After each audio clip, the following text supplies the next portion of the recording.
Aha! Aha! Are you functioning now? I think it's functioning. It's doing something. I don't think it's working properly, but it's working to some extent. Okay, stream resumed. The stream is continuing. Okay. So theoretically, I'm where I should be, and now Streamlabs OBS is running properly, theoretically. Okay, super sorry about that. Having just some really, really consistent internet issues, and I don't know if it's my internet or if it's the, I don't know if it's my internet or if it's my streaming, but it works perfectly now. Okay, good. All right, cool. So we got some of the issues worked out. So yeah, I guess I'll just sort of summarize the last question that I was answering before everything kind of went really, really awful. Welcome back. And I can actually go ahead and answer your question. I don't know which is even better. My 25. That is my age. I know that was a question you had asked way back early in the stream. So I'll just go ahead and let you know I'm 25 years old, and my birthday is in July. So that is that. I know you're really curious about it, so I wanted to get that information to you. So yeah, my friend Toxic Titan Gaming over on Twitter asked if there are any games that have shaped who I am, and Skyrim had an effect on me. There's a part where one of the characters basically says that if you're gonna like control who you are on a large scale, you have to control who you are on a small scale first, and that really helped me kind of see how a person who wants to continually grow to be a better person must first master being an okay person in small ways and doing what's right in small ways before they can move on to the big things, because it's really hard to do the big things. So if you can't even do the little things, then how can you do the big things, right? So that's the answer to that question. Other than that, there were a lot of games that I played that had, like, for instance, the ability to be evil or good, and getting to practice being a good person in those games, I feel like actually did help me, because, you know, sometimes you do the good things assuming you're going to get a reward in the game, and then you don't, and so the reward is just the good fuzzy feeling that you got light side points or whatever. And in all honesty, I think that actually did help me to some extent, sort of just associate doing good things and not always being rewarded for it, but it just doing it for the sake of doing it, you know. So that's the answer to that question. Hopefully when Adam watches this, he will get to see that, and he will understand what I'm talking about. So, all right. So then I guess I'll go ahead and take a question from the chat, because I also had a couple of questions when I first got in here. Let's see. So I had Super Kedon asked me how excited I am for the future of abundant fiber internet, but that was a joke because my internet was tanking at the time. Very excited for good internet to be everywhere. So Darkstar12311, welcome to the chat, says, what was your worst injury? So my worst injury that I've ever had, I broke my left arm, and I almost broke my right arm. So the way that happened was I was at a Hastings, which is like a video rental bookstore sort of combo thing. I was at a Hastings, and they have these 6 foot tall like pylons outside of the front of the store, and essentially I had gotten really good at and had started really enjoying leapfrogging over such pylons. Now, they were usually shorter than those. Like, I started with the ones in the mall that are like 3 feet tall, and moved up from there to taller ones. And I jumped over ones at Walmart that were like 5 feet tall. So these are some of the tallest ones in town. 6 feet tall, like exactly the sort of height that I was curious about jumping over. And essentially, oh, and they're on a curb too. There's a curb on the other side. Essentially, I had leapfrogged over these things. I was 15 at the time. I'll make that clear. I was a stupid kid. I was stupid. I was just real stupid. But anyway, I have leapfrogged over these multiple times in a row. For anyone who doesn't know what I mean by leapfrogging, I would run up to it, jump, and then grab onto the top of the pole and push down and leap over the pole. So if you jump high enough and push down with enough force, you manage to actually vault yourself over something like that. So that's what I was doing. Did it over and over again, no problem. I was at Hastings one day, came out of the store with my brother, we just bought something, and I'm gonna do it again, because I was stupid. And so I ran over and I leapfrogged over it, and I made it, no problem. And my brother was there, like I said, and he didn't see me do it. And if he had, man, that would have been nice. But anyway, he turns around and he says, wait, I didn't see it, do it again. And so I get back a little ways, I get my running start up to the pole, and I'm on the sidewalk headed into the parking lot. So you've got the 6-foot pole and about a foot drop off for the curb. So we're about 7 feet between the top of the pole and the ground.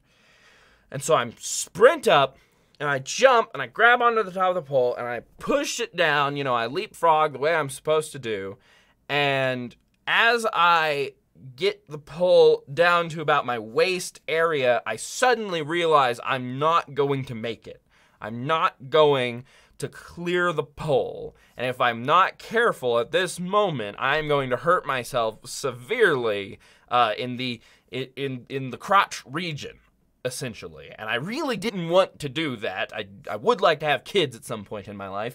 And so as I'm leaping over the pole and I realize what is wrong, or that I'm not going to make it, essentially, I get to, why does the stream offline 1 2 seconds skip some frames and continues? Anyone have similar issues, or is it just me? That's probably everyone to some extent. I think it's my internet, in all honesty. I get 400 megabits per second, but right now my internet is being poopsy, and I don't know why.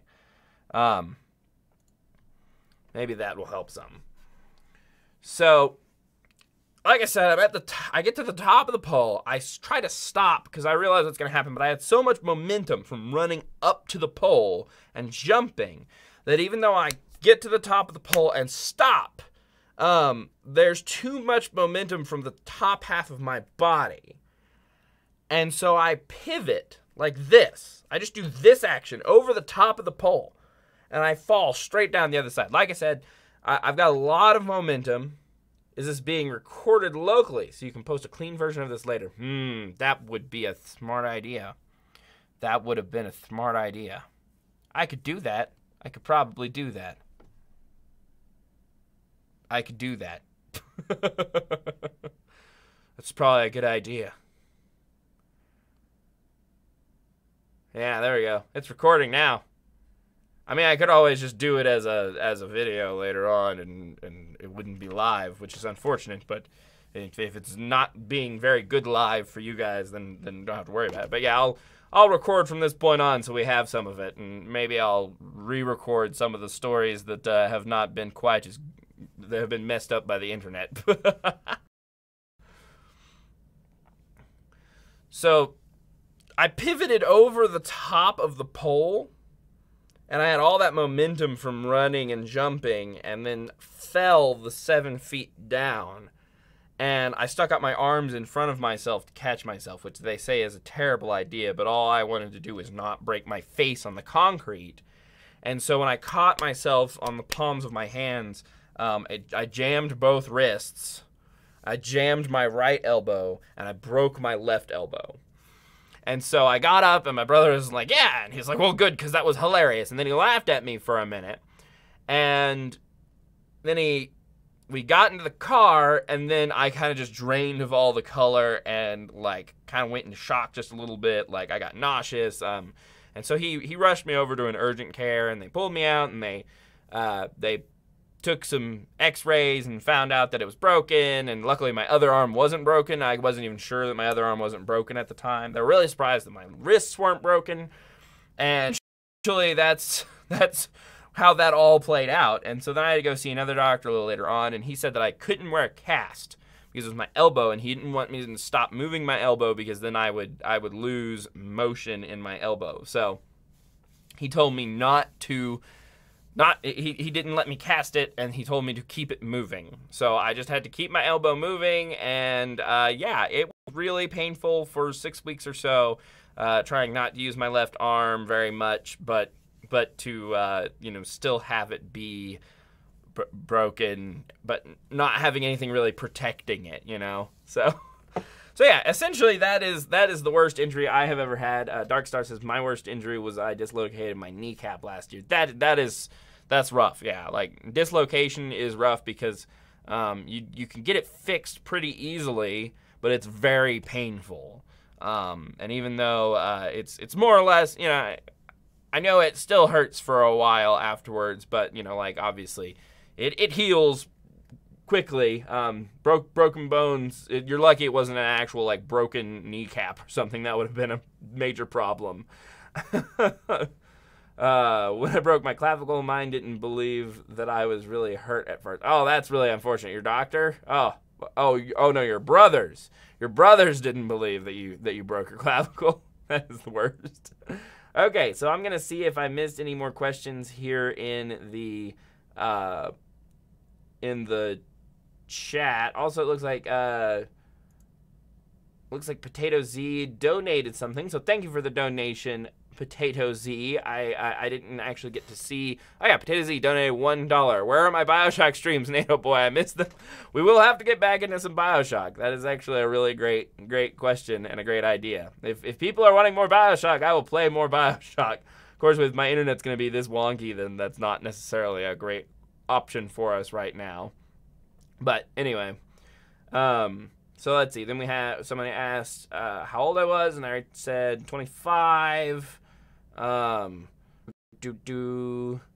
me see. Any more questions? Anyone else have another question in the chat that I have missed so far?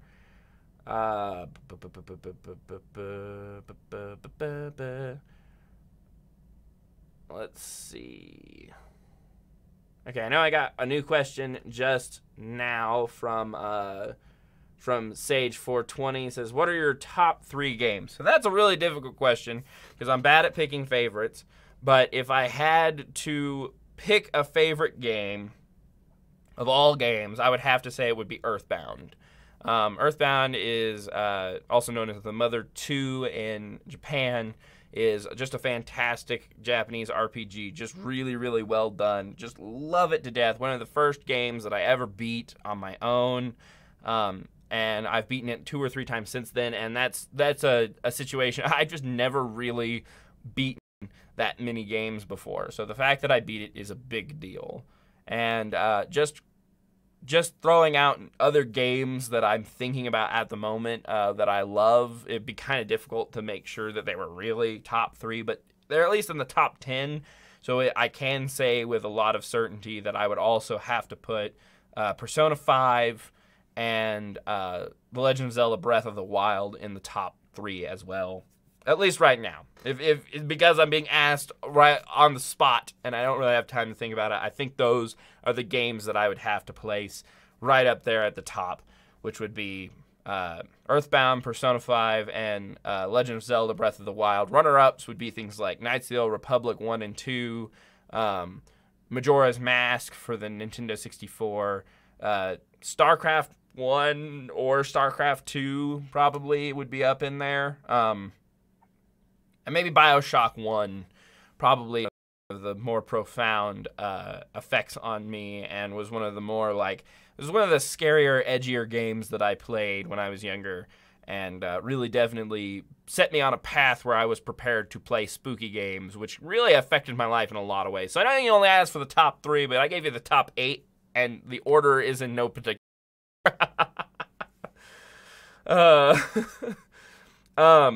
Favorite anime special attack name. Let's see. My favorite anime special attack name would probably have to be the Super Ghost Kamikaze attack from Dragon Ball Z.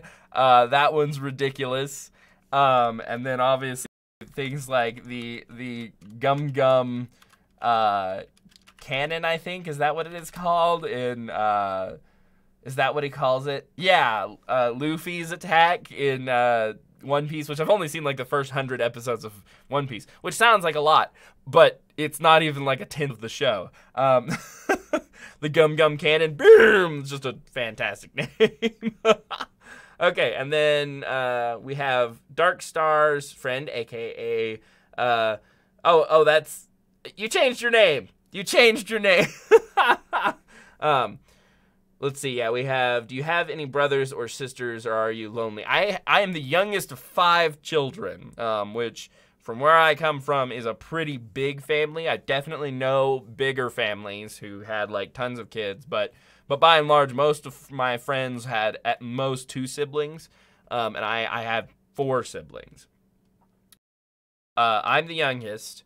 I was born 5th, and the 4th child was my brother Benjamin. And then 3rd was my sister Rebecca, and then 2nd was my brother Jonathan, and 1st was my sister Rachel. There's about 10 years between us, so there's an average of 2 years and some change between each child.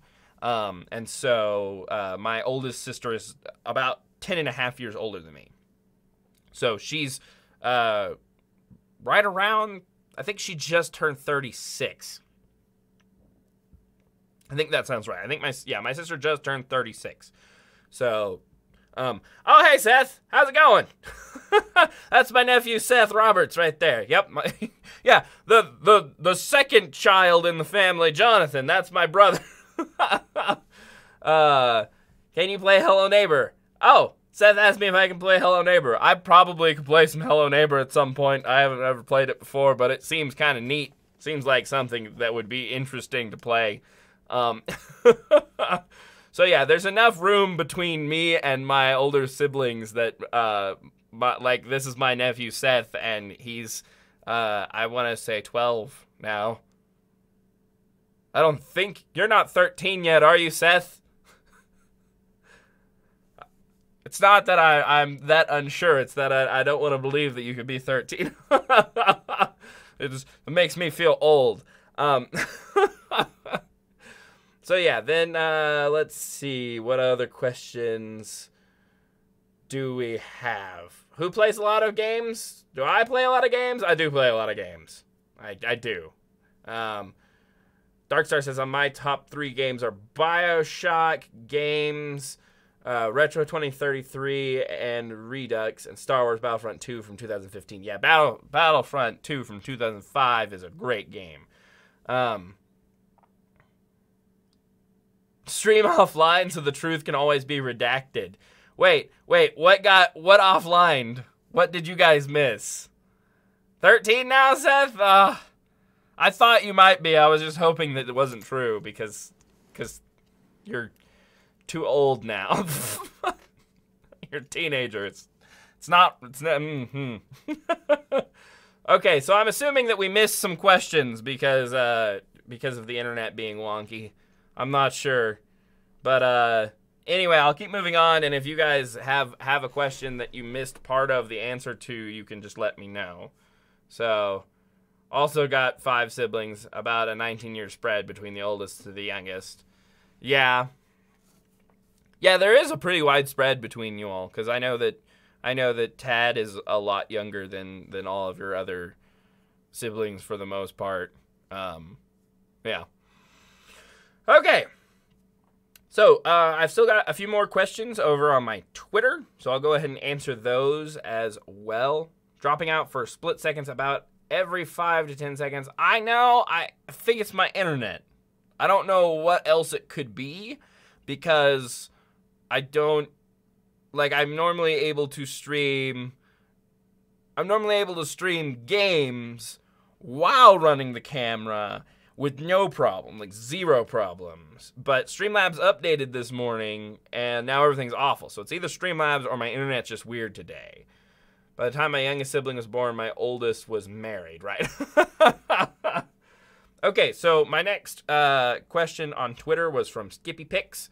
And Skippy Picks asks, how did you and Emily meet? So Emily, for those of you who don't know, Emily is my wife. We have been married. It'll be 3 years in August. We met in, let's see, I graduated in 2011. So it would have been 10, 9. We met in 2009.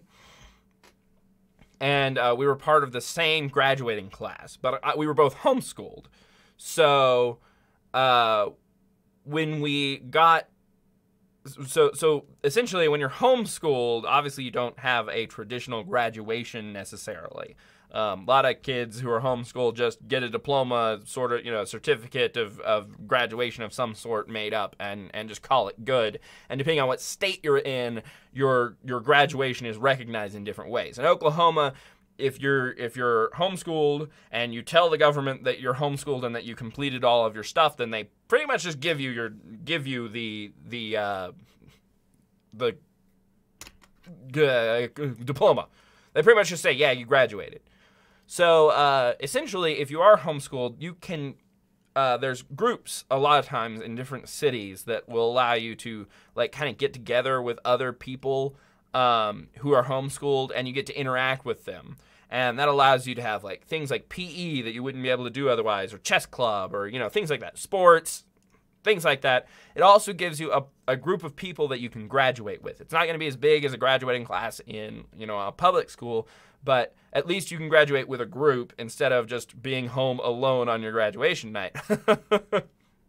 So essentially, the idea is that you work with other students in the area who are your age to create a graduation.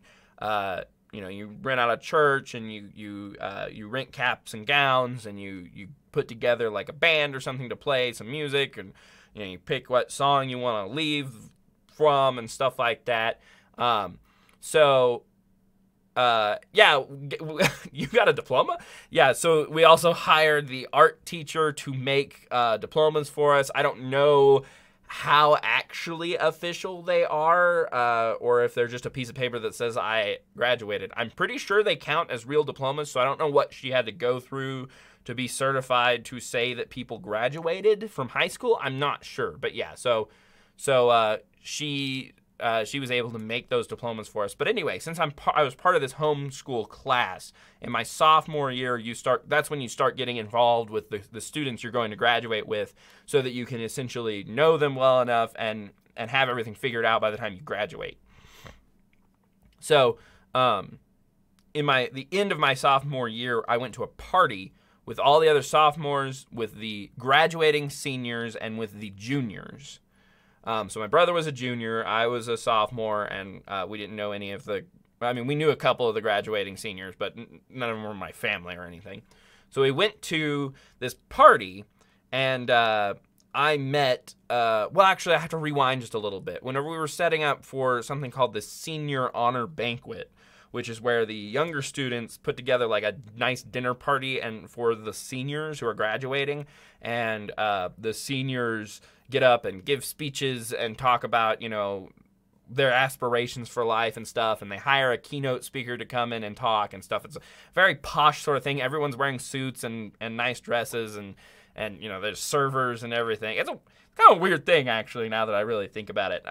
In my sophomore year, I was serving at it. So I was walking around tables, giving out food, making sure people have water, those sorts of things. And so essentially, while I was there, we were setting up this stage, and we had to put up this curtain.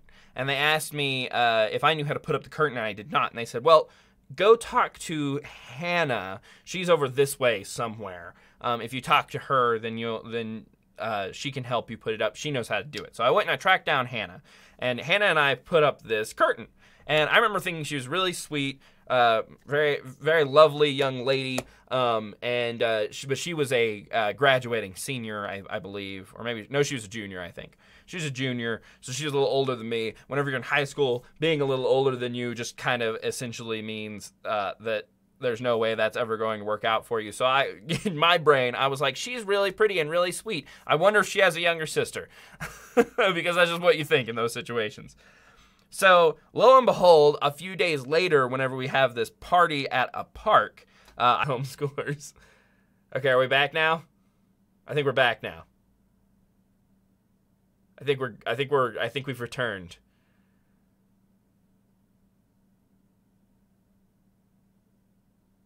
Party at the park also redacted. Okay, I think we're back online now. So I think I can start talking again. Okay, so I was at the bash with Emily's sister, and I'll get to my real name. No friend. So I was at the bash with a girl named Hannah. And then a few days later, I went to a party at the park, and I met Hannah's younger sister, Emily.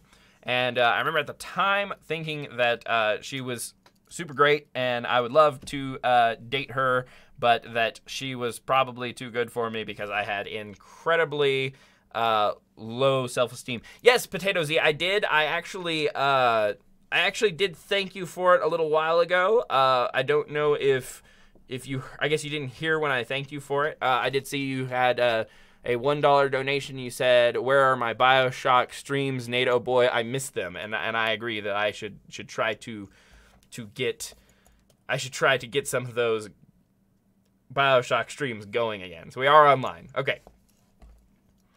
So I'm going to try to just bowl through this story as fast as I can so we can get to other questions, because apparently the internet is just being a jerk. Oh, you were off there. Okay.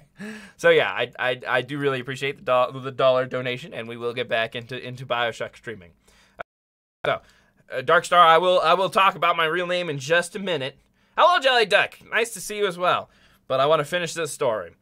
So, I met Emily at a party. She was really nice. She couldn't stay at the party very long, so she left. And I remember thinking to myself that I was probably not good enough for her because she seemed to be really great. I was in a graduating class of 19 students. There was only about 5 girls, so the odds were not good in my favor that I would be one of the guys that one of the girls would be interested in, because I had really low self-esteem, didn't care much about myself. Assumed that if I tried to date anyone in my class, especially Emily, who I thought was like the and nicest, I would probably just tank and everything would go horribly. So for the next 2 years, up until the year I graduated from high school, I just had a friendship with Emily and was really crappy at a lot of things. I was really crappy at a lot of things. And essentially, I was under the impression that it would never work out. So I had tried to pursue other girls outside of my homeschool graduating class, and that didn't never work either.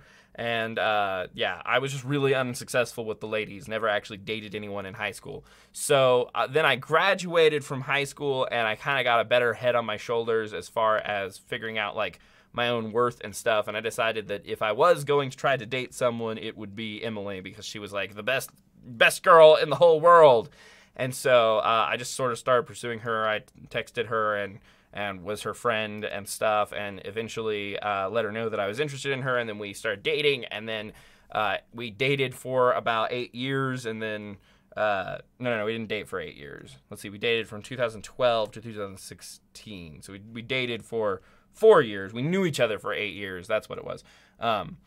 So we dated for 4 years, and then got married. So that is that story. That's how I met Emily. That's how everything with Emily and I worked out. So Darkstar's friend would like to know what my real name is and know if Nathan is my real name. Yes and no. Essentially, my first name is actually Nathaniel instead of Nathan. And Blake is my middle name. My last name is Roberts. So it was just easier branding wise and for me to say it, for it to be Nathan Blake instead of Nathaniel Roberts, because Blake is really easy to spell and Nathan's really easy to spell. Nathaniel, not so much. Additionally, the less I spread around my actual last name, the less likely it is for people to, swat me or something while I'm streaming. You know, if it's hard to figure out who I really am from my name, then people can't like harass me as much. So yeah, that's pretty much Abd El Rahman. Okay, neato. So it's a cool name. It really is.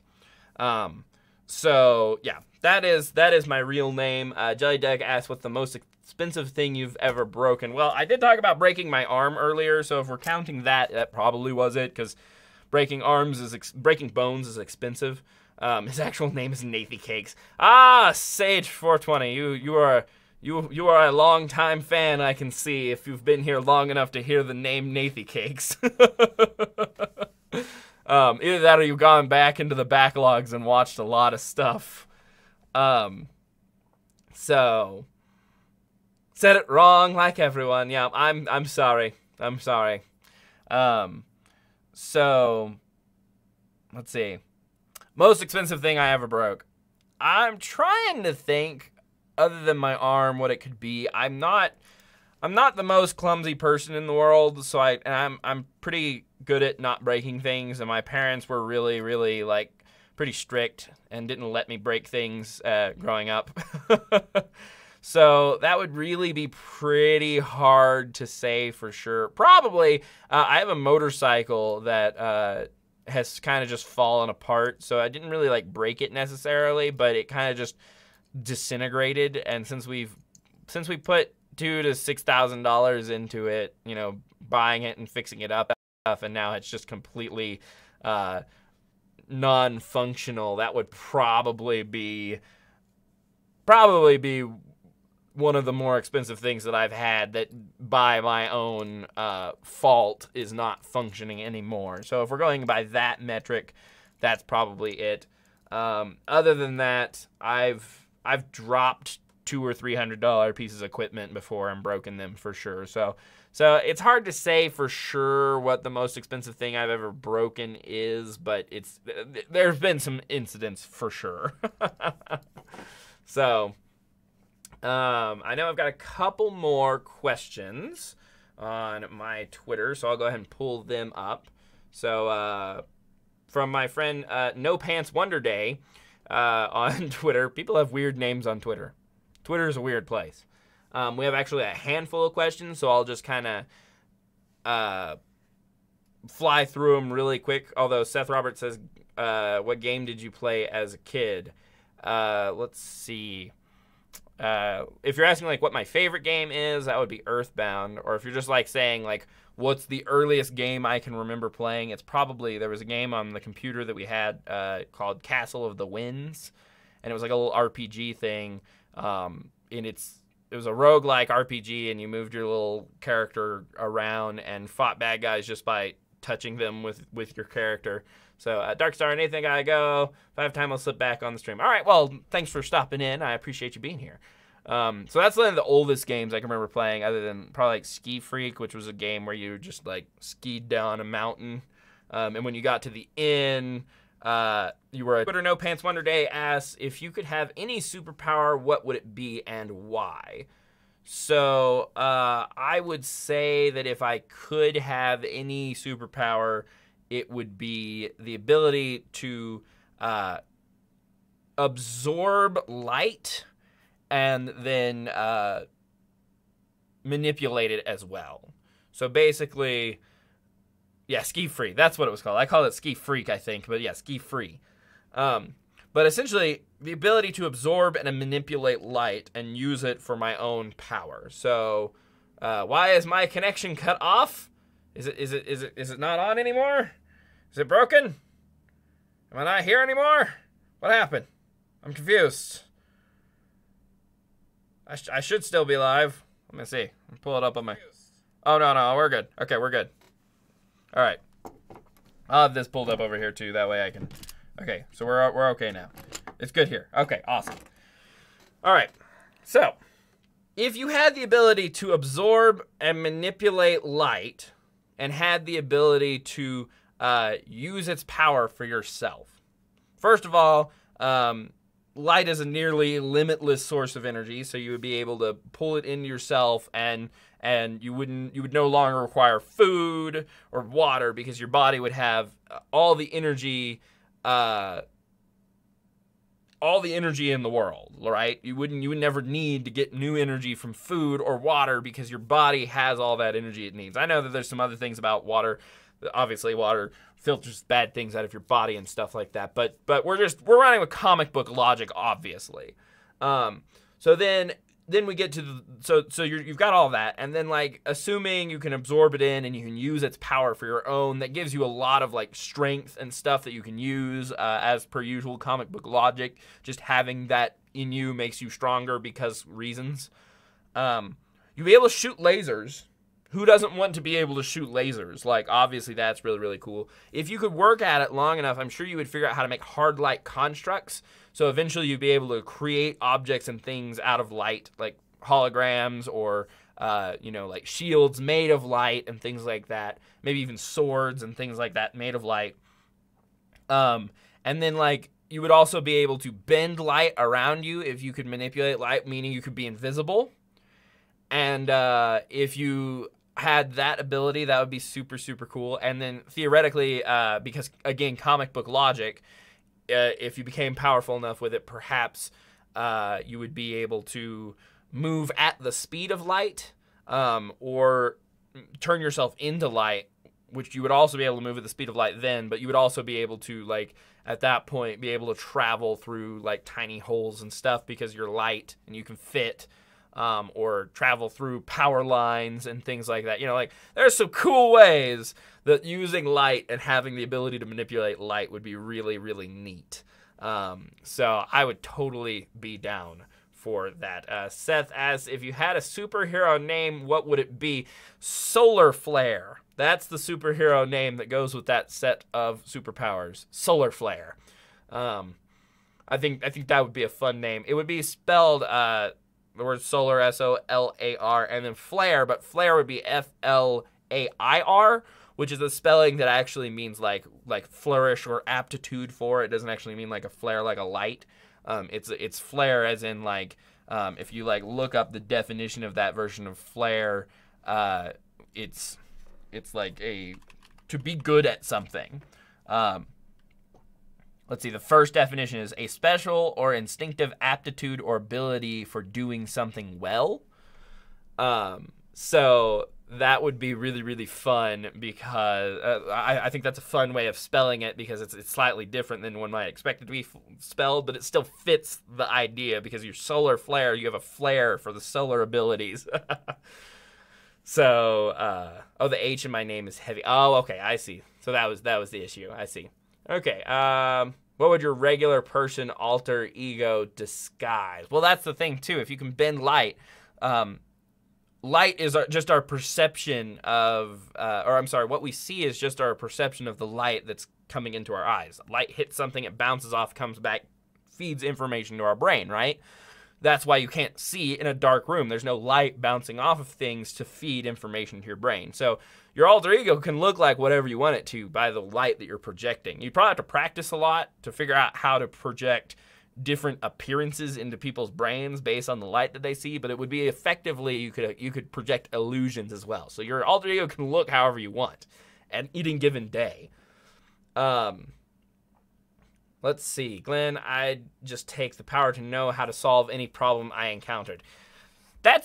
Yes, that also would be helpful, obviously. Seems kind of cheaty, though, It's just a cop-out answer. It's like, what is my superpower? I just fix problems. Any problem I have, I can fix.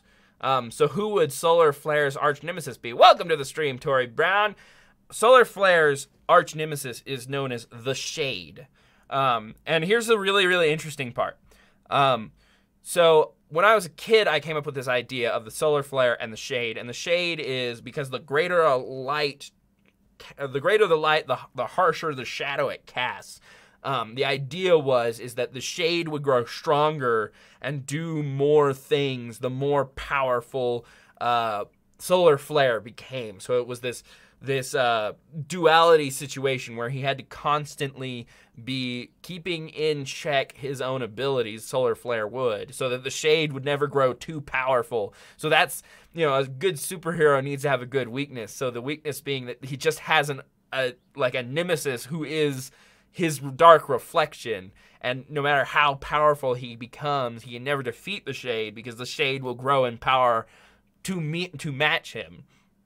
I thought that would be really, really neat. And here's the funny thing is I created this idea. I made this character that draws in light and becomes very powerful, and he has this dark alter ego.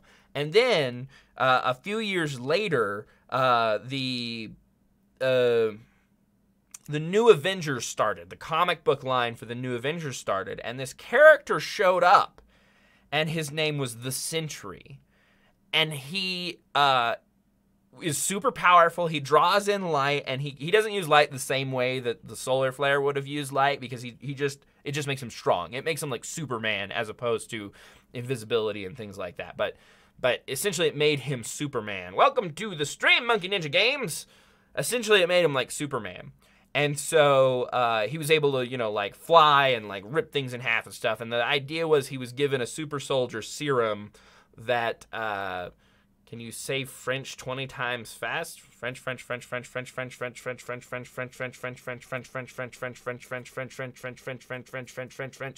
I think that was maybe 30 times. I'm not sure. But I said it. I did it. Hello, the off-road guy, Bedford. So the Sentry is able to... He takes in light, and he's able to do all these crazy, powerful things. And the downside to this character, he's a Marvel superhero. Marvel superheroes always have a downside, was that he has an alter ego called the Void. And the Void, the point of the Void is that for every good act that the Sentry does, the Void will do a bad act. Like he explains it, if I save a train, the Void will destroy a plane. And so, it was so funny when I realized that this character that I had come up with, which it's not an insane concept to think of a character that uses light, and so he has an evil side of him, or an evil character that represents the shadow that he casts. It's not that crazy, but it was really funny. And then the weird part, too, is that the way the Sentry was introduced into comics, and the way he became a character was they wanted to pretend that he was an old Marvel character that hadn't been in comics for a long time. And then, bye, Dank. Good to see you. Have a good one. They wanted to pretend that he was an old character from the golden age of comics that hadn't been in comic books for a long time. So they treated him as though he had always existed in these new comics, which is really interesting, especially because if he had existed all those years ago, I could have heard about him, and that could have been where my inspiration for Solar Flare and the Shade came from. And so, there's this weird trippy thing of, they wanted, that was part of his character story was to be that he had always existed and everyone had just forgotten about him. And so for me to come up with a very similar hero and villain concept in my own brain, a few years before he would be created, but years after he would have been forgotten in the past, was really funny to me. It was really, really interesting. So yeah, that is my superhero's alter ego for Tori B. Glenn says, not the ability to fix any problem, just to know the solution. So yeah, constantly be shrugging off problems as not worth. That's fantastic. And Monkey Ninja Games said, I am here, and I'm assuming that was a My Hero Academia. I am here. Jelly Duck 100, I've got to go. Have a great day, Nathan. Can't wait to see more content. Thanks, Jelly Duck. I appreciate it. So let's see. So we've got a couple more questions from No Pants Wonder Day. So she also asked, what's your favorite dinosaur? I'm partial to pterodactyls. They're just pretty cool. I don't know that I have a favorite dinosaur, but pterodactyls come to mind because flying dinosaurs seem awesome and terrifying. So why not a flying dinosaur? Also, whatever type of dinosaurs breathe fire. They don't necessarily know for sure if any of them breathe fire, but I'm sure one did, and so I like that dinosaur. No Pants Wonder Day also asks, is blue your favorite color? Yes! Blue is my favorite color. also see the thumbnail of this video where my hair is blue because I had blue hair yesterday whenever I was setting up the stream, and I washed it out yesterday when I took a shower. So, pterodactyl, yeah. I saw you streaming. I was like, oh, sweet. Can make it. So my question is, what are your goals for 2019? Okay. And then we get, what's your favorite anime? And blue is Beast, yeah. So what are my goals for 2019? My goals for 2019 are to be just more productive and more successful in general. With the ultimate goal, congratulations, I'm Egyptian. I see it. I see a dark star. My ultimate goal would be, and this is like shooting for the stars sort of goal, would be to get to 100,000 subscribers on YouTube and get the play button. I don't think that I'm going to be able to do that this year, but that would be my goal. So that's kind of what I'm shooting for. That's what I want. I want to lean into my channel and into being more productive and more successful, and so that I can reach that goal. So that's my 2019 goal. Seth asked what's my favorite anime. Right now, it would have to be My Hero Academia. It's really, really good. It's about superheroes, and I love superheroes, so that's really, really awesome. Off-Road Guy says, play Forza Horizon 4. I don't know if I have access to Forza Horizon 4. I've never actually played any Forza games, so that would be... I mean, maybe I could do it at some point, but maybe not this year, but that shouldn't be that hard for you to reach. Oh, thanks, Sage. I appreciate that. That's very kind of you. But yeah, still on this topic of favorite anime, My Hero Academia is my favorite anime that I've been currently watching. My favorite that I've ever seen, like in the past, is probably Full Metal Alchemist Brotherhood, specifically. The original is fine, but Brotherhood is better in my opinion. I just really, really love the storyline, and it's a very complete story. You know, it feels good when it ends, and you're like, okay, they told the story they wanted to tell, and that's hard to get in a TV show. Is it ending with the show being good? A lot of shows. I rewatched Lost, ABC's Lost recently, which is not an anime, by the way, in case anyone's confused. And that show was very decent up until literally the last 5 minutes of the show, and then they ruined everything. So, that being said, I think that it's probably pretty amazing that a show like Full Metal Alchemist, that was long, very convoluted, had a lot of different story threads and stuff, ended as well as it did. So that's why it's pretty much my favorite anime. Like I said, current favorite anime, which is not necessarily the same as all-time favorite anime, is My Hero Academia. They could still end it really poorly, so it could always end up not being one of my favorite anime, but right now it really is. So, Anon Redare says, hey, I found this stream by perchance, so I have a great question. What is your brand, your content? All right, well, my name is Nathan, and welcome to Nathan Blake Games. This is a Let's Play channel that focuses on playing new indie games and showing the art of games. I care a whole lot about how games are art, and therefore they are important. A lot of people like to write off games as being just a toy or a pastime that doesn't really matter. But when you think about what a game is made up of all of these different types of artistic ability and expression. They're made up of visual art. They're made up of audio art, like music and sound direction. They're made up of storytelling and writing. They're made up of just mechanical art and design, because there's all that stuff running under the hood. And so if you look at it that way, games are not just art. They're not just a form of art. They are art in its purest form. They are all of these types of art coming together and becoming something greater than the sum of its parts. And in doing so, allowing you as the viewer to become a part of the art. Because with most types of art, like with painting, you look at the art, and yes, you interpret the art, and that's part of the art, but you don't help the artist paint the picture.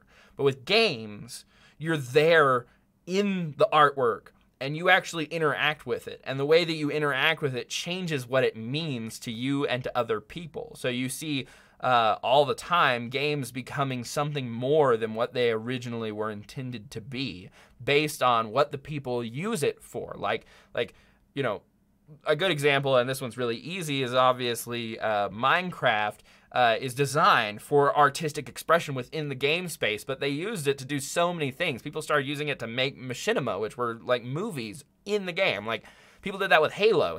The original Halo, people were making movies using their Halo avatars and stuff. So games are art, and art is important is the slogan of this channel, because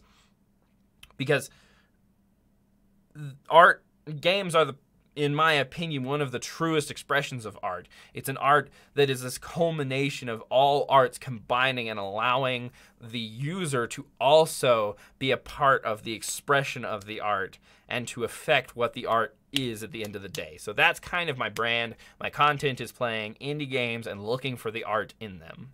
So that's it, Anon. So I hope you enjoyed that answer. I hope that wasn't too cringy for everybody else to have to listen to, because I'm sure you've heard some of that before. So Off-Road Guy Bedford says, who's your favorite Transformer?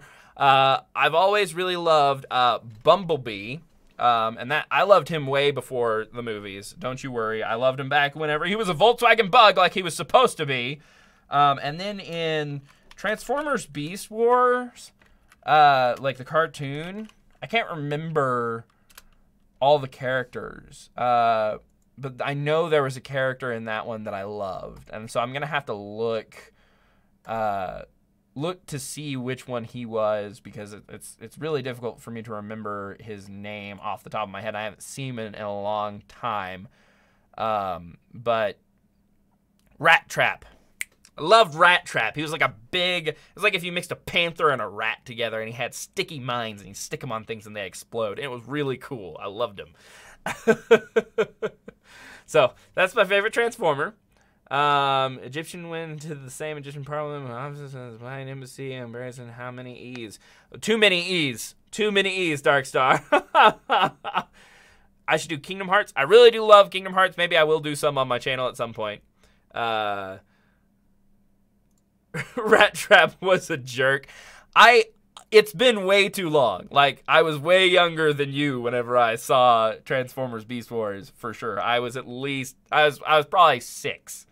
But always loved him for some reason. So I'm probably wrong. He's probably a terrible character. But I remember him and thought he was pretty great. So, yeah, there's that. Okay.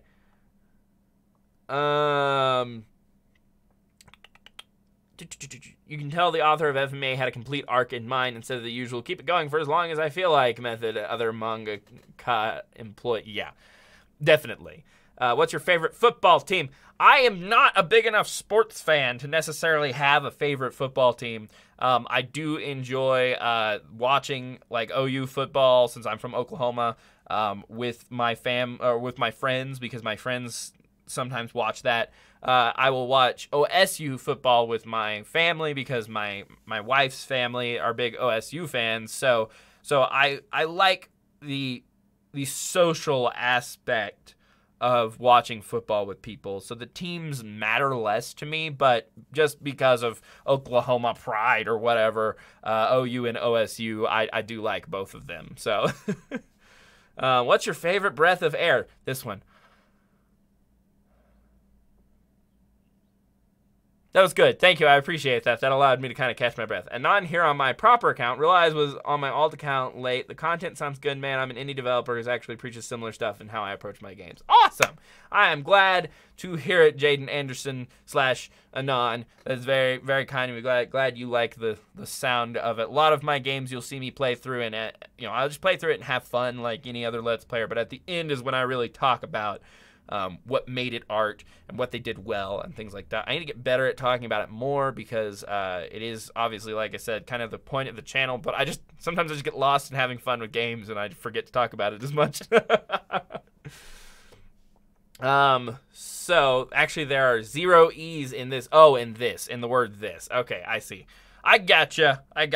Nice, clever wordplay there. Okay, so No Pants Wonder Day on Twitter also asks, on a scale of 1 to 10, how conditioned is the air in your home? This is an inside joke, because last time I talked to her, when she was streaming and I was viewing her stream, I mentioned that I was getting air conditioning in my house.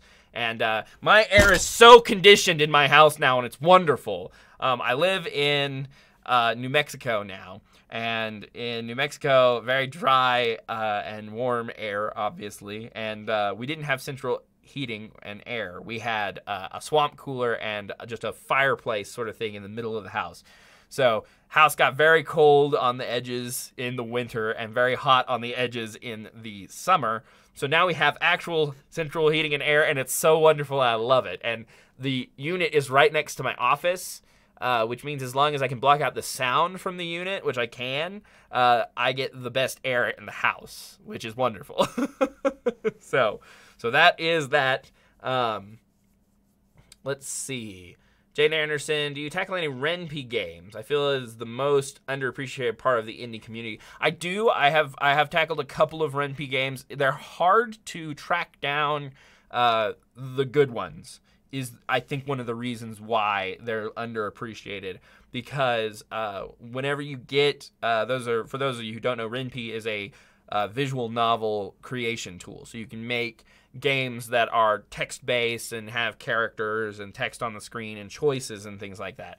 And one of the issues is that because it's such an easy way of creating games, even I've been able to create a small little gamelet out of it, and I'm terrible at that sort of thing. There's a lot you have to pour through to find the good stuff, because anyone can slap together a couple of good-looking anime pictures and string together a few words and make a RenP visual novel game. But so it's hard to find the ones that are like actually good, that have good choices and have like an impactful story and stuff. And whenever a really good one comes out and people notice it, they really take off. You know, you see those, like when Hot the Full Boyfriend came out and Doki Doki Literature Club, things like that. Whenever those did really well, or when those came out, obviously they did really well because they were interesting concepts and they were well executed. And so when people did get into them, if you execute a visual novel well and have good choices and a meaningful story, it's every bit a video game. Like it's a good experience. So yeah, for sure. So Tori Brown says you shouldn't condition your air. It should be free to do what it wants. I will condition it if I gosh darn please. Seth Roberts, Land of Pain was my favorite game that you played. Oh, good. I'm glad that you enjoyed that one. Yeah, that was pretty early in the channel, so I was still really getting my sea legs. So I definitely enjoyed getting to do it, but I would have done better and done it. I feel like it could have been more successful as videos if I had done it more recently as opposed to back then. But I played it as soon as it came out, and it was really fun, and I really liked it, and the storyline was really interesting, very Lovecraftian with Cthulhu and stuff going on in there. So it was neat. I liked it. So Glenn Strawn says, I presume the PY in RenP stands for Python, and Super Kidon says yes. Yep. And Jaden says, actually, it's a Python-based visual novel tool created by the amazing Tom. Okay. So that is how air-conditioned my house is now. And I do tackle RenP games. If you have some good RenP games, Jaden Anderson, that you want me to try out, I would love to. So you can always shoot me a Twitter message at Nathan Blake Game. No S on that because there's not enough space. Nathan Blake Game, no spaces, no S. Or you can just comment on a YouTube video. I keep up with all those comments because I don't have enough yet that I can't keep up with all of them. So yeah, if you have something specific that you'd like me to see or try out, I wouldn't mind. Darkstar's friend says, you deserve a whole bunch of 9 subscribers. Thank you. That's so sweet of you. That's so sweet. So then we have 2 more questions on here. Also, didn't Monkey Ninja Games ask a question? Did I answer Monkey Ninja Games' question? Oh yeah. He asked what my goal was for 2019. Okay, I just want to make sure because he's also on here as one of my Twitter questions. So I wanted to make sure that I got his other one. So first I have BMD on RG Plus. That's one of my Twitter followers who asked, what 3 video games do you love to play and 3 that you wouldn't touch? I will go back to and replay Earthbound, Persona 5, and Knights of the Old Republic 2. Or 1. Either of the Knights of the Old Republic games. As many times as I can. I just go back and I play those over and over and over again. Like, Now, Persona 5 is kind of more interesting because I've never actually beaten it yet.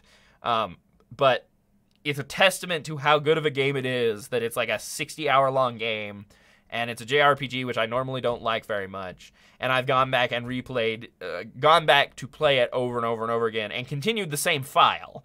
Like, I keep going back and picking up where I left off and playing a few more hours throughout the year that I've been playing it, which is really impressive. Most of the time, I start a game that I haven't played in like a month or two, I start over. But there's something about Persona 5, it's just so good and so well done, and obviously I also don't want to spend another 50 hours catching back up to where I am, that I just will continue to play it over and over and over again. And after I beat it, I'm going to go back and play it some more, I'm sure, although I do need to go play Persona 4 and Persona 3, so, I've got to get through that too. So, and then the other part of that question was, what are 3 games that you wouldn't touch? That's really hard to say. Probably games that are like overly objectionable in their content. I tend to completely stray away from games that have like M ratings for the wrong reasons, let's say. If we're talking like a little bit of violence, or if we're talking about just violence that got it an M rating and maybe a tiny bit of language and stuff, it's not that big of a deal. I've worked out in the world so often in my life that language itself doesn't bother me. But objectionable content like nudity and things like that, I'm just not going to touch that. So it's really less what 3 games wouldn't I touch, because I'll play almost any game as long as it's not objectionable. And really just there's a certain type of game, and I'm sure we all know more or less the type of game I'm talking about, that is just inappropriate, and so I'm not going to play it. Especially not here on the channel, because I don't generally play them anyway in my own life, but especially in this sphere where I've created a community of people and friends who are age groups from older than me to little kids. I really want to keep this space safe and clean and happy and all that jazz. So I do play a lot of horror games here, but a lot of kids like horror games anyway, so I just try to keep them as clean as I can as well. So yeah, those are the types of games that I in general avoid. So let's see. Then we have you should play some Minecraft horror maps. That might be pretty cool. I've never actually really played any Minecraft. Seth knows that because I like poked around with him just for a few minutes and had no idea what I was doing. But I have been thinking about getting into some Minecraft. I have a friend here in New Mexico named Joel, who's a streamer, and he wants to do Thursday night Minecraft stuff with me. So I should probably try to do that. Super Keenon asks, is there a particular old game you missed out on at the time that you want to go back to now? Pretty much all the Final Fantasies. I picked a couple of them up and booped around with them a little bit, like at some points in my life, like Final Fantasy 3 and Final Fantasy 7 I played a little bit of. Final Fantasy 9 I played a little bit of. Never played really any Final Fantasy 10 for the most part. Not very much Final Fantasy 8. Never played almost any of the original Final Fantasies. So there's a lot of Final Fantasies that I would like to eventually go back and play. And then I would like to...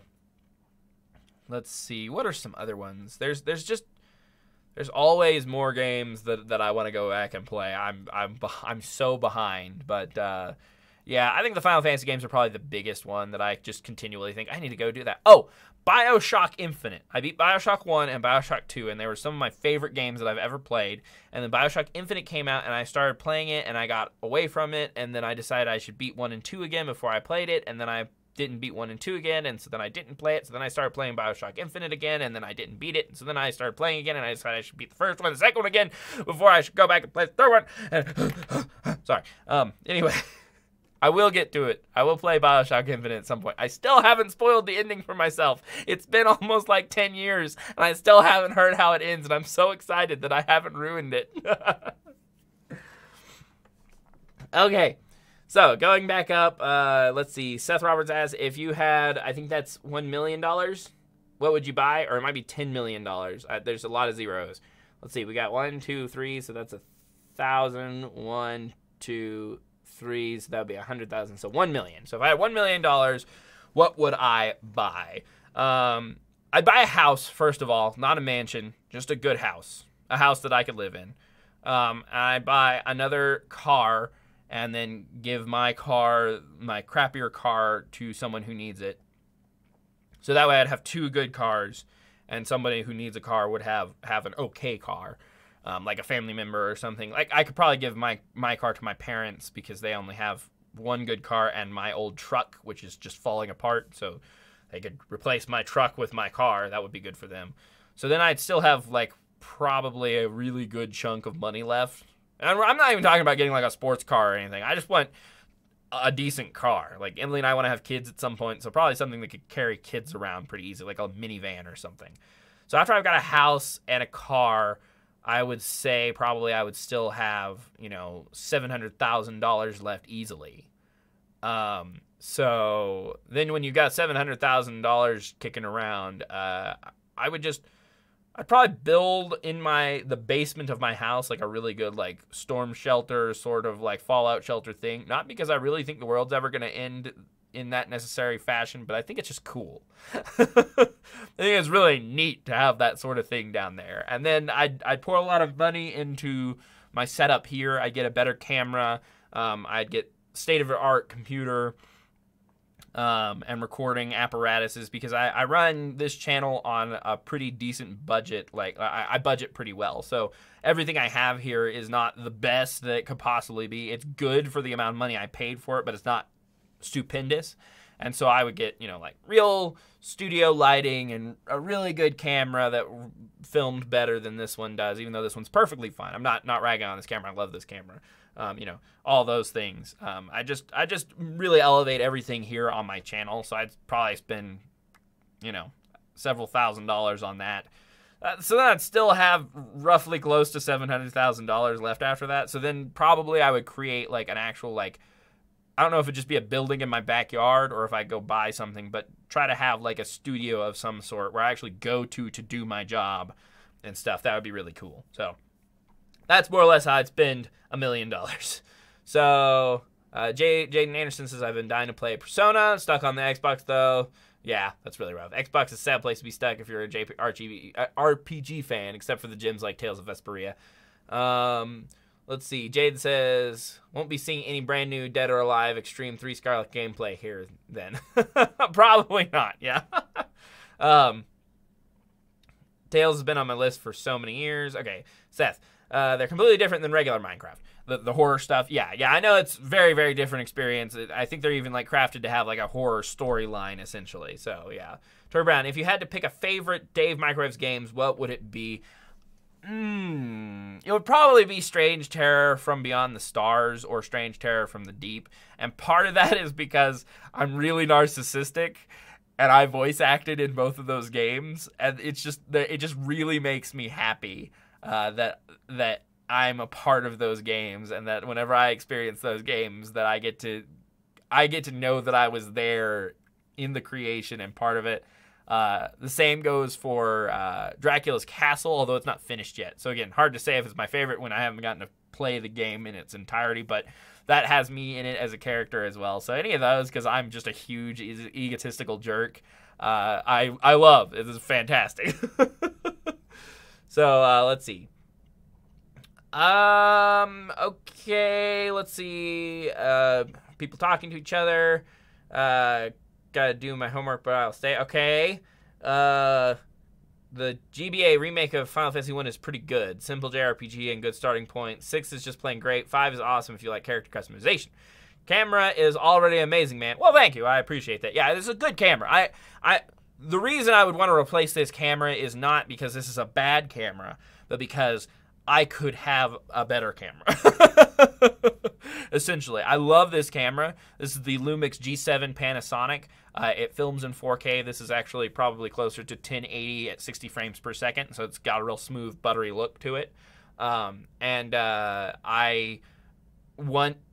like this camera a lot, and it's really, really cool. It's really helpful. It would always be a great backup camera, even if I had a better one. There are better models of camera out there that have more functions and more ability to control what the picture looks like. And then, let's face it, it is still just a mirrorless camera. DSLRs are better than mirrorless as far as functionality to begin with, but then there's also, on top of that, actual video quality studio cameras that right now are $20,000, and there's no way I could spin that. Like a Red camera that films in 5K, like that'd be so cool. But I don't have $20,000 for a Red camera. But if we've got $1 million to spend on something, I'm buying a better camera. Like, it's just what's gonna happen. So, but I appreciate that you like the camera. So, let's see. Jaden also says, for somebody with your sub count, this setup is great. I was impressed when I came in. Oh, well, thank you. Yeah, I have a goal on this channel of never stop improving. I always want to continue investing little amounts of money in the setup, getting better and better. So whether that means that my setup in my room, or how I edit things, or the things that I edit with, like switching from GIMP to Photoshop, which I still need to do because I'm paying for Photoshop and haven't switched over yet.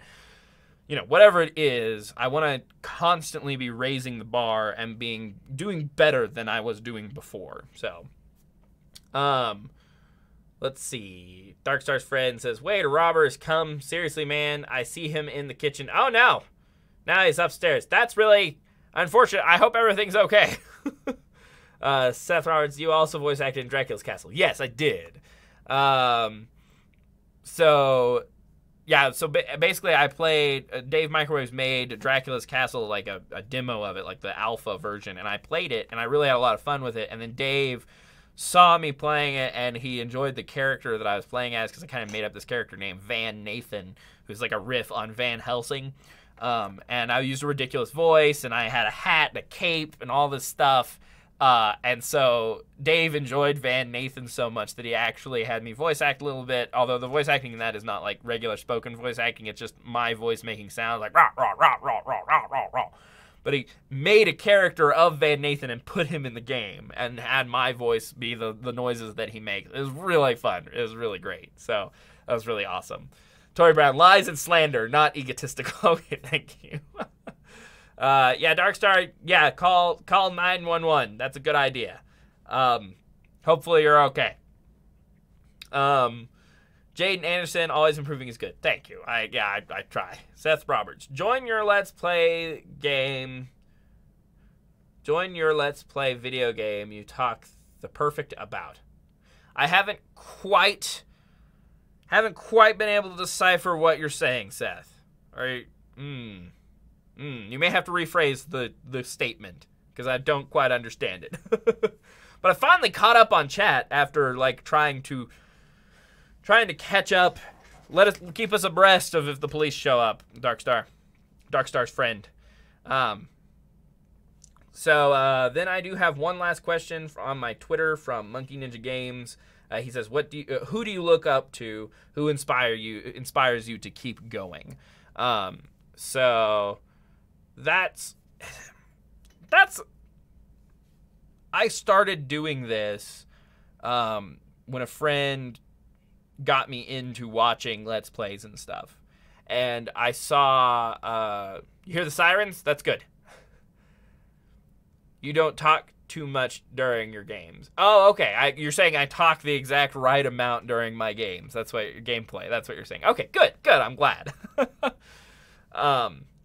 So for who inspires me the most, someone got me watching a handful of different Let's Players and a handful of different people who did gaming videos and stuff, and I started watching Markiplier, and I'm sure plenty of people have said that Markiplier is an inspiration to them, but essentially what happened is, as I watched his videos and I saw who he really was as a person, and he talked about how doing this helped him figure out who he was and helped him improve as a person and stuff, and as I continued to watch his videos and stuff, and then I started looking down in his comments, and I would continually see people saying in the comments how they struggled with depression or suicidal tendencies and things like that, but that his videos had given them something to hold on to, something to enjoy that would bring them out of that depression. And although that's maybe not the best coping mechanism in the world, I'm so happy that those videos were able to help those people.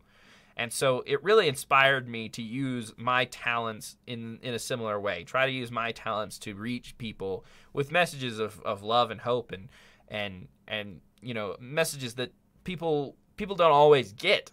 We live in a world where people love to talk bad about each other. People love to the news is always about bad things happening and things like that. And so I wanted to be in a place where I could give encouragement to people.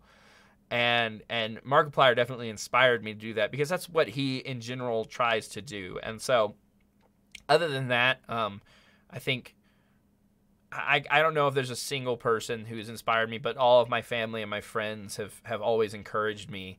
You know what? Stan Lee has been an encouragement and an inspiration to me, but that was more recent. Right after he died, I read some quotes from him that really hit home. He talked about how he used to be afraid to tell people what his job was. Excuse me, that was a burp. He used to be afraid to tell people what his job was because it was kind of embarrassing to him. He was like, well, I just draw comic books.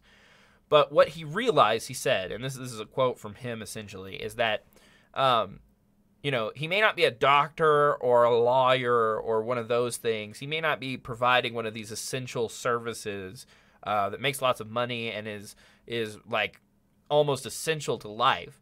But everyone needs entertainment. Everyone needs joy in their life. Everyone needs good things to hold on to in the dark times of their life. And so he decided he would never be ashamed of encouraging people and making people happy and giving them something to enjoy, because he was the reason in some cases was the reason why the doctors could keep going back to work, if they were enjoying his content and it was helping them to push through hard times. He was there for them, giving them that entertainment and helping them get through it. And therefore, he was involved in that process. Entertainers will always help people through hard situations. And that makes their jobs incredibly important. And we like to think of comedy and stuff as this like lower form of job, lower form of entertainment, that it's something that people do whenever they're bad at other things. And for me, that's definitely true. I am bad at everything. But it takes a certain level of intelligence and hard work to be clever and say humorous and enjoyable things. Entertaining is not easy in and of itself. And then whenever I got into doing Let's Plays and stuff like that, and I realized how much work goes into it, people like to talk about, oh, you sit around and you play video games all day. That must be pretty fun and easy. But that's not all it is, because I do everything from the filming all the way to the editing to the thumbnails to writing descriptions and stuff. I had to learn so many new skills to do this. So many. I had to learn about filming, photography, Photoshop, editing. I had to learn about marketing. I learned so many things from working on this channel that it's really been a huge encouragement to me that I've been able to learn all of these new skills in the name of this. And it really encouraged me because I've always been decent at a lot of little things, but never great at any one thing. But in order to be great at this one thing, I have to be decent at a lot of little things. So it actually worked. And so yeah, Stan Lee was always really, really encouraging to me. And since he passed, reading more quotes from him and stuff like that one about never being afraid to tell people what you do if it's entertainment, because the people need that too. It is important. Was really, really encouraging to me. And there's another quote from him that he essentially says that if you have a really good idea and you believe in it and you know that it's going to work, don't let anyone tell you that it's not worth pursuing. Don't let anyone keep you from doing it. And so, yeah, he's great. Stan Lee was a great man. I'm sad that he's gone. He inspired generations. So, okay. Alrighty. Ever consider creating a game yourself? And if so, what ideas? I have. I really want to create a game. I struggle with programming. I've tried programming before. I've tried to learn it before. I always hit walls, and I don't know. I guess I'm not patient enough with that sort of thing, because it's not like I'm a patient person. Emily will tell you that I'm one of the more patient people that she's ever met. That's why she married me. But I still just really, really struggle with whenever I'm doing a project like that I want to do for fun, that I'm like thinking of this end goal that I want to get to. I'm like, yeah, I need to learn programming so I can make a game. And so I get into programming, and I'm pushing towards this making a game thing, and then I hit a wall, and I'm like, I'm not making a game yet, never mind. You know, it's just really hard. So essentially, that is where that is. The games that I wanted to create would be big, sprawling games with lots of choices and consequences, because those are always my favorite games. Probably superhero-based, because I love superheroes. So essentially, hopefully that answers that question of if I've ever thought about it and what I want to do. So let's see. Gotcha, April 9th, fools.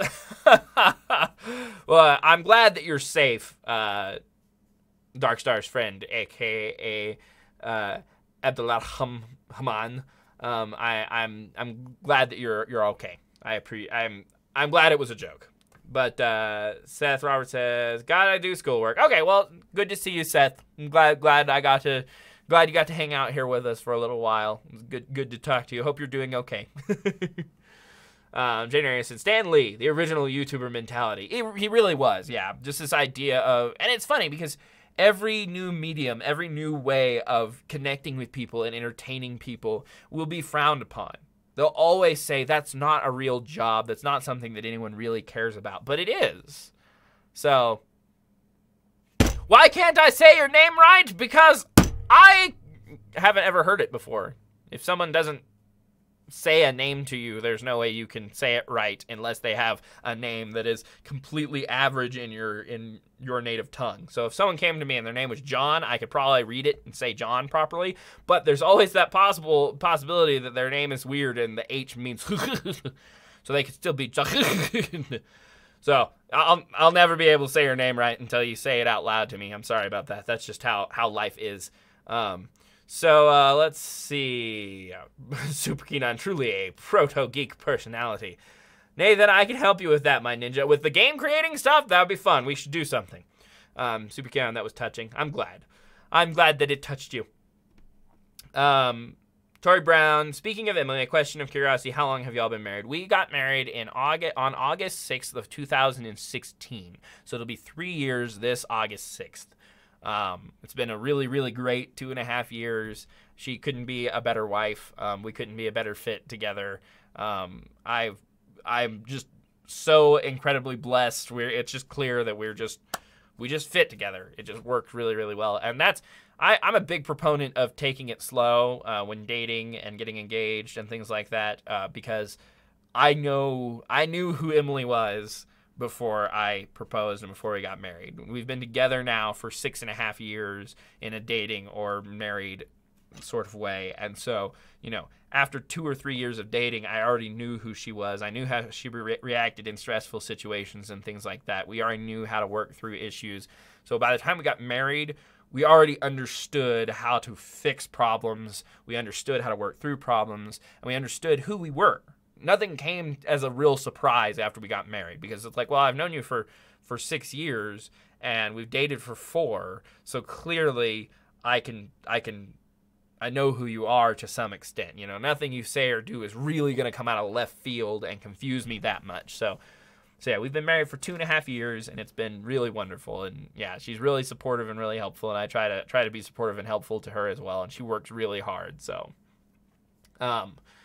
let's see. Jaden Anderson, the first step to making a game. This is a massive tip from a dev himself. Find somebody to program for you.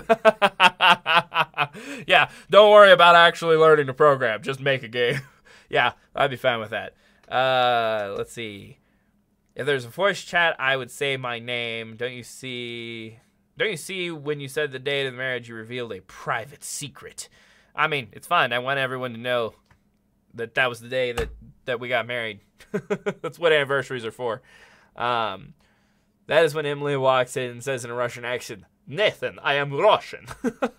Yeah, that would be kind of weird if that happened. Okay, so we do have one last. Oh no, I guess that's all the questions that I have on Twitter. So unless you guys have any like really specific questions here in the stream that you're still, deep burning questions you still want answers to, we'll probably go ahead and call it pretty soon here because it's almost 11. So we'll just go ahead and hang out and chat for a few more minutes. But if you've got any more questions, now's the time to ask them because I can go off on another tangent about something if you really want me to. But yeah, today is probably going to be a reasonably busy day because I've got a lot of things. One really important question. What is it, Jaden? I must know. Tell me. But yeah, I've definitely got a lot of things to do today, and I'm super excited. Which video series of yours is best? Where do I start? Oh. Tori, do you have any suggestions for Jaden on that? Because you watched literally like almost everything I've ever made. So, see, I think these are asset stuff from Unity that Monkey Ninja's sharing here for game making, so that's helpful. So, check this link out really quick. Okay. All right, let me pull it up. Bolt Visual Scripting. Complete visual scripting, Unity-powered, empowering artists, designers, programs, great games, mechanics, and interactive systems. Oh, okay. Yeah, I've seen some stuff like this before, and this is the only thing that I've ever had any success programming before, and I actually did decent at it. It was actually called Scratch, I think is what it was, and it's kind of a similar concept of you just have like things that do things, and you just plug them into each other, and they just work, and it's wonderful. And it was teaching me about programming. I was learning more about programming and how it works doing that than I have learned pretty much any other time with anything. So it probably is a good idea. So let's see. Darkstar's friend says one very important question. Okay, what is your important question? And I'm going to recommend any of the Dave Microwaves games. Yeah, you could also really enjoy Crazy Cow Simulator and Daisy Farms game, mostly because there's a lot of Hans and devolving into giggling. Okay. Don't need to learn programming. You must make your art. Let nothing hold you back. That's a yeah. I do have a playlist for new viewers on my YouTube channel. And it does have a couple of pretty good things in there. Some of it's older because I haven't really revamped it in a while, and my style's a little different than it used to be back then. But you can get a little bit of a feel for some of my edits or some of the ways that I joke around and stuff in videos, and an idea for some of the different types of videos that are in there, because I do like a regular review in there for Persona 5, and it's spoiler free, by the way.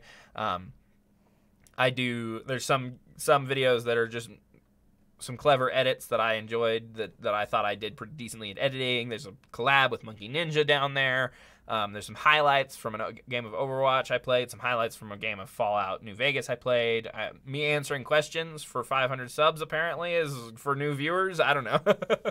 A little skit video I threw together there, and then I used to do like reviews of food and stuff as well, but I kind of got away from it because it just wasn't as coherent with my branding, and so I kind of got away from doing food-based stuff, but there's still some interesting food stuff down in there, so you can always check that out. Let's see, Tori has shared something. I guess it's a playlist, so let's see.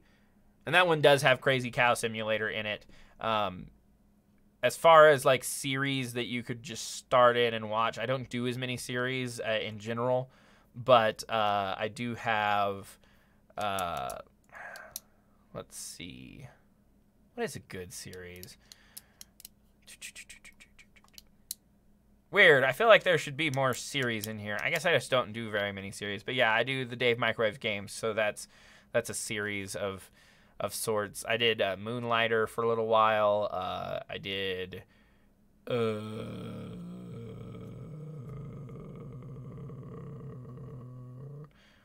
a few Rage games. Oh, I played through all of Doki Doki Literature Club, so if you are interested in like visual novel games, that one's good. And that was right around the time I got better at editing, and I had a slightly better camera, not this camera, but a better camera than I had before in that one. So there's definitely some some fun edits that I do there. I did World to the West for a little while, so there's like 6 videos of that, and that's pretty good. Anyway, I know this is a lot of information I'm just throwing at you, but pretty much you can jump in anywhere in my channel, and you're probably not going to be too confused unless you accidentally end up in the middle of the Who Killed Nathan series, because I did a little short series where I died, and then I had to come back from the future, and all kinds of stuff, skit stuff around my gaming videos. So you might jump into one and I'll be talking really weird about past Nathan or anime Nathan or something, and that's what that is. It's just, you can just ignore it. Let's see. So Glenn says, as a programmer, I find drag and drop scripting interfaces really tedious to use. Well, that's because you know what you're doing, Glenn. Let's just face it. Yeah. Let's see. New to this channel playlist. Okay, so that's what you share up there. Really enjoyed your Wuppo playthrough. Yeah, and I love Wuppo, and it was so good, but also my quality was terrible then. Like, the sound is not very good, the camera's not very good, my recording quality is not very good, my edits are bad. Like, I really enjoyed Wuppo, and I love it, and so I want to suggest it, but it's also, like, one of the first games that I ever actually played through. I think I started playing that within the first month that I started my channel. So, and that's been a year and a half ago now. So, like, my style is completely different, and my quality is way higher now. But it is a good series. It's a great game, and so, you know, and I just geek out about how cute it is most of the time. So, let's see. Arthur's Nightmare gameplays. Yeah, Arthur's Nightmare is really good. You should check that one out for sure. I kind of discovered it. It was somebody made a parody game of the old PBS Arthur show, and so I played that, and it was really good and really enjoyable. And then I made another video where my wife Emily plays it, and I tried to help her go through it. That was really fun. So yeah, check those out. Doki Doki is a pretty good game. It's really experimental with how it flexed Renpy. Yeah, it was really neat. Make another live stream soon, please, because I'm Egyptian. I am special. Yeah, we'll live stream again. This is one of the reasons I wanted to do this on my YouTube and do an AMA is so that we could get to know each other better and we could have conversations and you guys could ask me questions and stuff, but also get back into streaming on YouTube is something I wanted to do again because I shifted to Twitch. And I tried to do both at the same time, and I struggled for a little while doing that, and so then I shifted to just doing Twitch. And then I kind of just stepped away from streaming for a little while. I needed a break. So now I'm like, okay, I need to get back into streaming on both platforms. So I'm testing the waters now with an AMA. So, yeah. Didn't feel like it was that long ago. I know, right?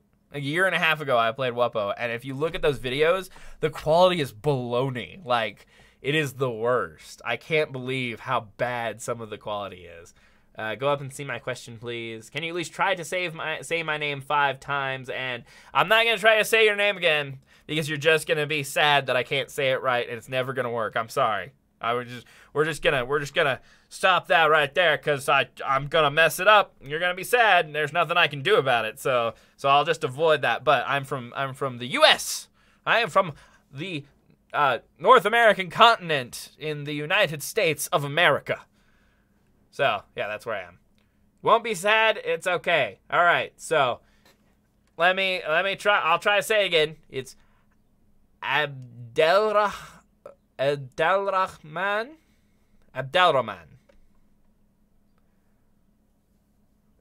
But more of a ch. Is there more of a ch there? Is that my problem? Abdelrahman. Abdelraham. Okay, good enough. All right, sweet. I tried. I did it.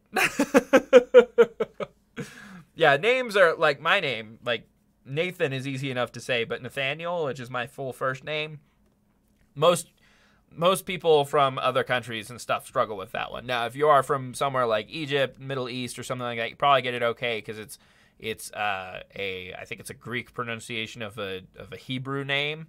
Therefore, it's easy enough if you already have some of those sounds in your vocabulary. But like Spanish-speaking people, they just don't have a lot of those sounds in their language. And Japanese people can't say my name at all. So I just run into people just randomly who just can't say my name, which is fine. I don't care. I think it's funny.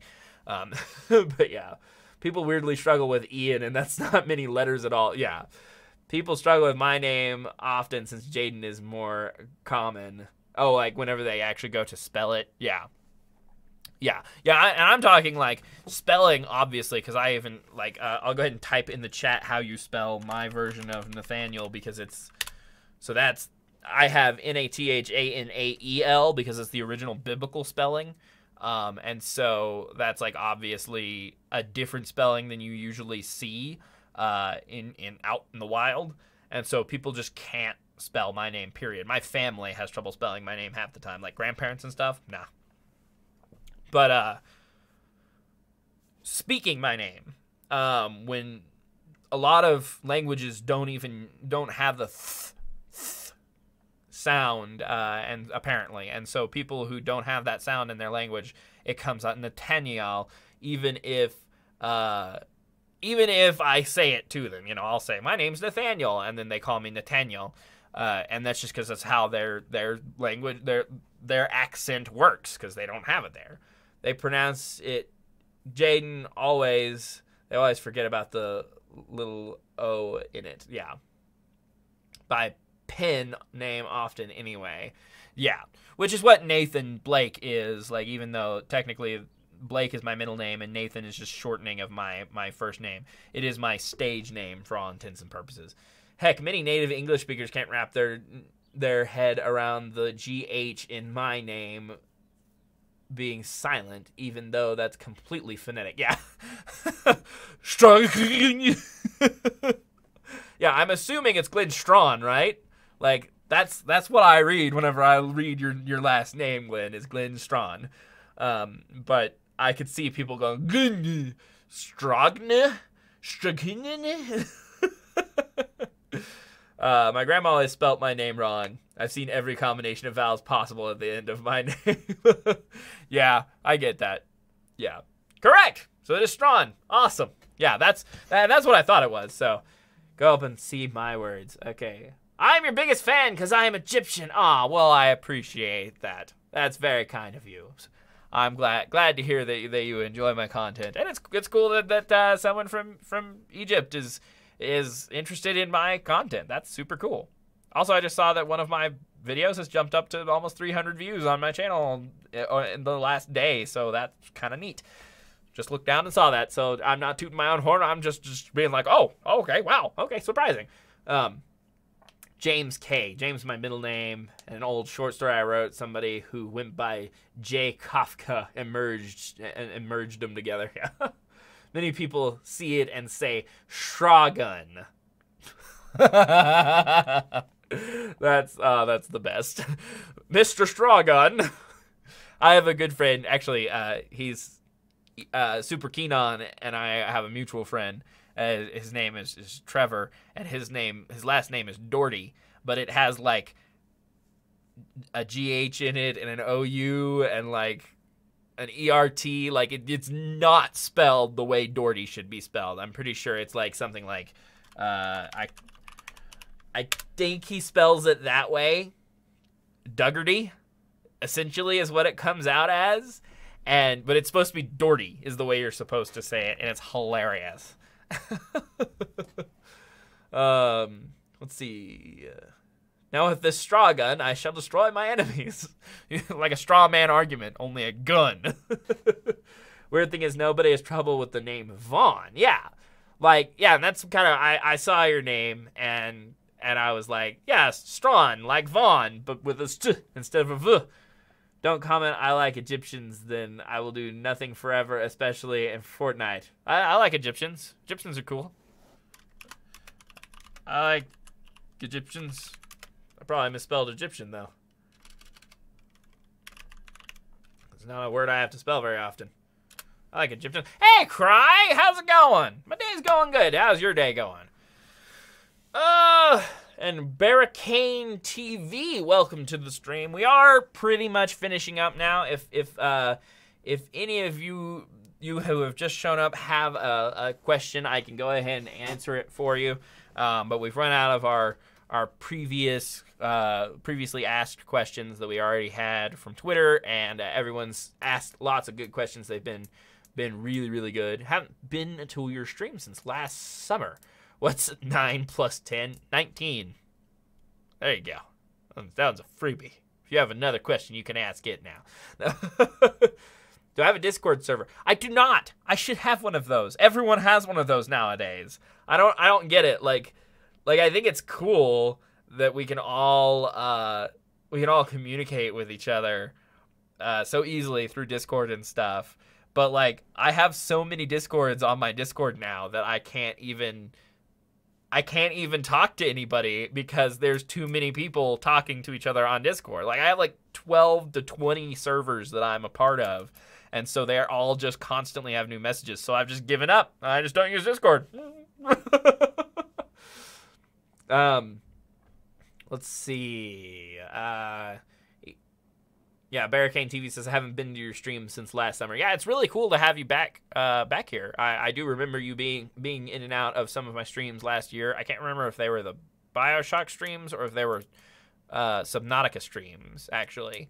Because I was doing those kind of around the same time, so it's hard for me to remember. But I do remember your name specifically. So, yeah, so we're going to get back to streaming here on the channel. I haven't been streaming very much, been real busy and stuff. I went traveling multiple times. Unfortunately, I'll be able to stream for the next month, but then I'm going to be in a place with, like, no internet, so then I'm going to have to, like, figure out a way to maybe stream once a week. I have some friends down there that have better internet, so maybe I can just come over to their house and just stream once a week, and they might let me do that. I don't know. I'll have to talk to them, but let's see. Egypt's an interesting place on my list of places to visit in my life, along with the Czech Republic and the USA to meet my dev team all in person. Yeah. Cries, how do I become big like Chew? It's really hard to grow on YouTube now. It is. It's really difficult. First of all, you have to know exactly why you're on YouTube. There's no ifs, ands, or buts about that. Like, if you're just on here to goof off and have fun, then that's perfectly fine. If you're not, but, you need to make that clear in your branding. Branding's important. You'll look at my videos, especially my videos over the last couple of months. You'll notice that they all have a similar look and feel to the thumbnail, and that's branding. That's so that when people see my thumbnails, they say, that's that guy. I know who that guy is. So that's really important. You have to find an outreach, a way that you can get your name to other people. So initially mine was Twitter, and I was able to build a small following there, and then from there I springboard into sharing my videos other places, like on Itch.io where I play the games, and that has helped me to grow my channel. Then you have to find your niche. Your niche is super, super important. In order to be successful, you have to know who you are making videos for and why. So for me, I'm making videos for people who enjoy indie games and horror games and who are looking for a fun time and who are looking for an artistic kind of like review of these games, So I find these games, I make the videos, I make them fun and review-like, and then I share them on a place where people are looking for reviews or trailers of games, essentially. So that's my thing. So you've got to find something for yourself, something that you can do, and there's gonna be all different ways of being successful. But now at this point in YouTube, if you're gonna be successful, you have to have one thing that you do very well. You can't be all over the place, unfortunately, which is super sad. So if you have multiple ideas, you can try doing more than one channel at the same time. But if you have one good idea and you execute it well and you share it in places where people care about that, then you will be successful.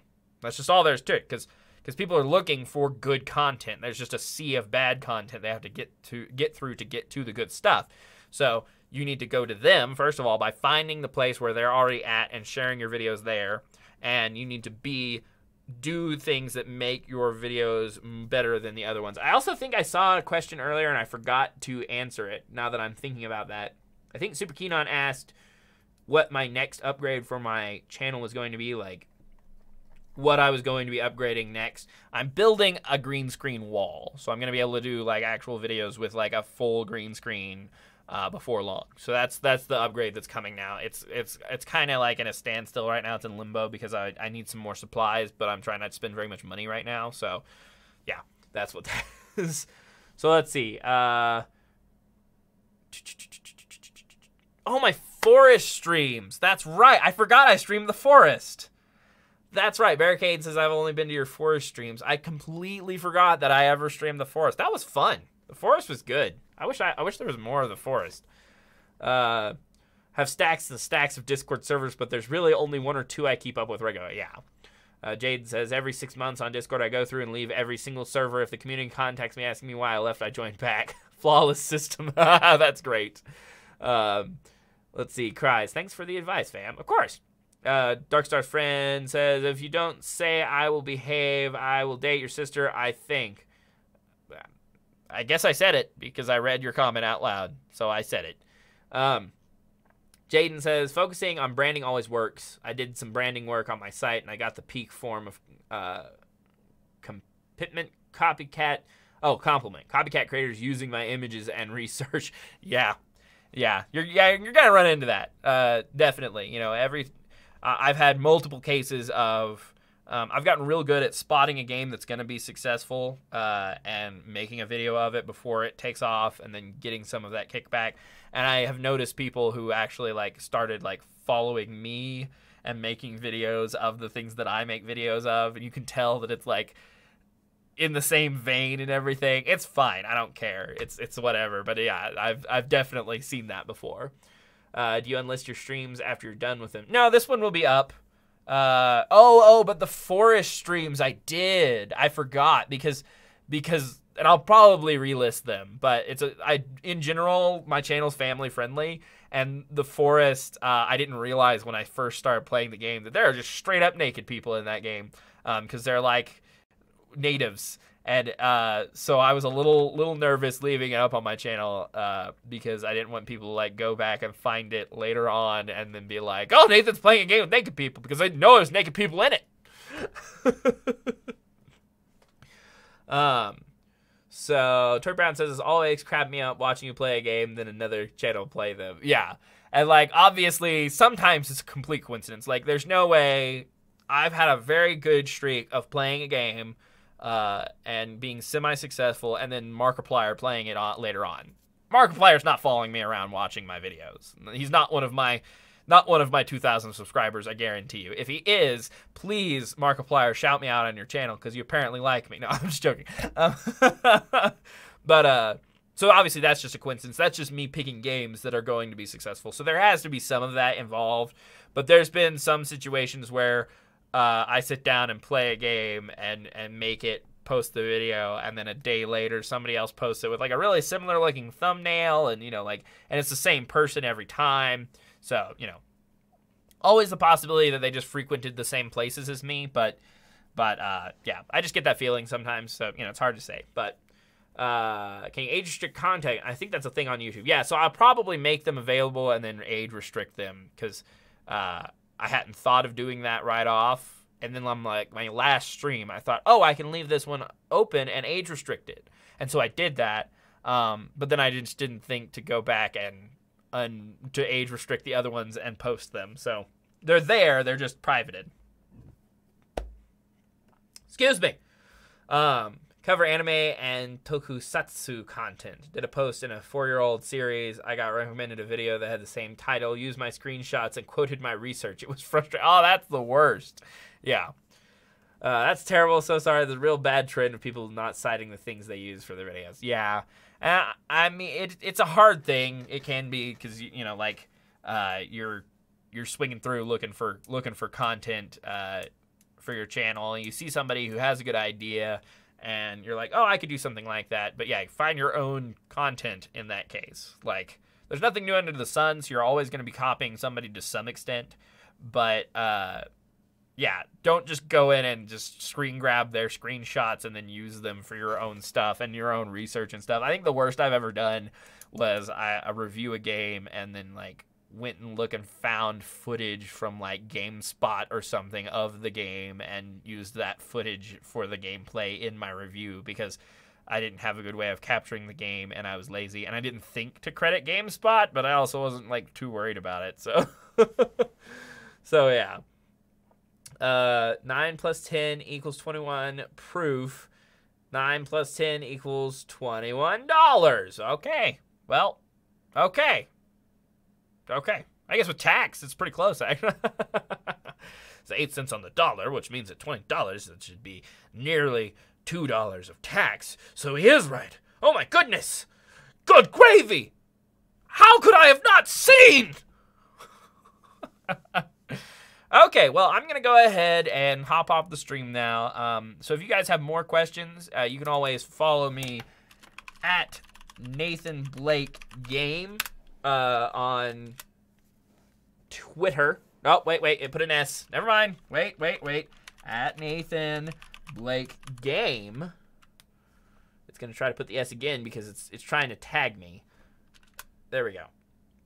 You can always follow me at Nathan Blake Game, and you can message me there. My DMs are open. You can at me. You can do whatever. You can comment on any of my stuff. Anyway, that's a good place. I keep people updated on my new videos and on my new streams, and you can always ask me any questions or make any suggestions you want there. You can always subscribe to my YouTube and talk to me on here as well if you haven't already. You can comment on my videos. I only have so many comments on a video. Like, the most I ever get is like 20 comments on a video or something, so I still have time to look through all of them and comment and reply to people. So, especially if you have like an actual direct question in a comment, I'm probably going to respond to it. So, I really, really appreciate all of you spending your time here with me today. I'm glad I could answer some of your questions, and I had a lot of fun. So, we'll probably do something like this again in, a few months, as well as just have live streams of different types throughout the weeks following. So, thank you all so much for being here. As always, we will see you in the next one. For now, this is Nathan Blake signing off for Nathan Blake Games. And remember that games are art, and art is important, and so are you. Sayonara.